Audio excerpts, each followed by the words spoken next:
We are discussing about language. Language is very important when you come to Europe as a new person. I know. The first one is to find a class to go to. Some classes are free, some classes you have to pay.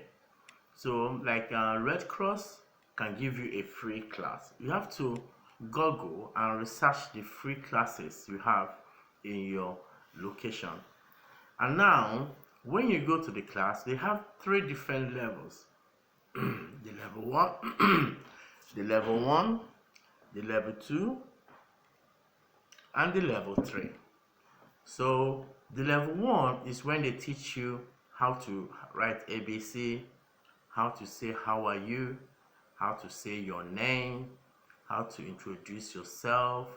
This is a step, first step, simple ones.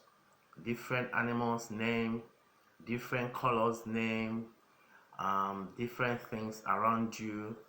Yeah, and you have a book, of course. The level two is when you now kind of say, my name is this, I live in Norway, or I'm from Nigeria, I go to school, I go to an university, or I'm married to a Norwegian, or I'm here for working, or you can now say one or two sentences.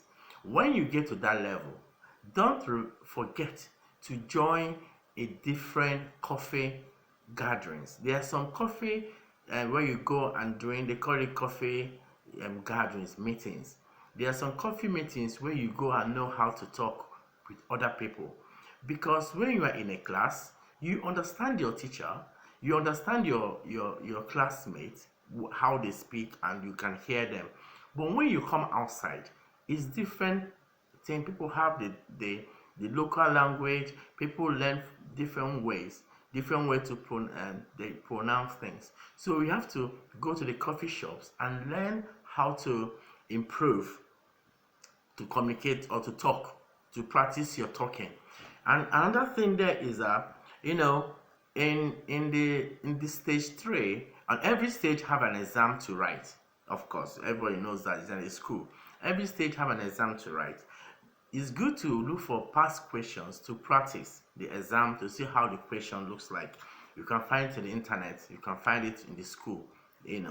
And we know the first one we learn is how to write. Yes, it's very easy to learn how to write. That one is very easy. You learn how to write, it's faster. But when to speak or how to speak, how to communicate there's a challenge, is so challenging. It's not like it's difficult. I don't want to use that word, but it's challenging to speak it out. What you have inside you, to speak it out. That's why it's good to go to the coffee shops where you meet other people that are a little bit ahead of you. But I advise, don't go in when you are in your first time or first year in the school, because you will get frustrated, because those ones you are meeting, they are in their third year, so you will get frustrated. They are speaking faster. But when you're in second stage, it's good to now go. Now you can speak a little bit faster. Yeah. So that's my tips for you, because that's what I did, and I was lucky. I learned my Norwegian in 2 years, and in 2 years I started speaking. I wasn't speaking perfectly, but people were correcting me, people were laughing at me, making jokes. But what is there? Well, who cares? I'm here to learn the language, and they speak English to me. But I don't reply in English. I say, don't worry, speak English, but I'm replying you in Norwegian. It doesn't matter how I speak it, you have to understand me. I can say it 2 3 times. Yes, and they'll say, okay, I can understand you. Yeah, stay safe.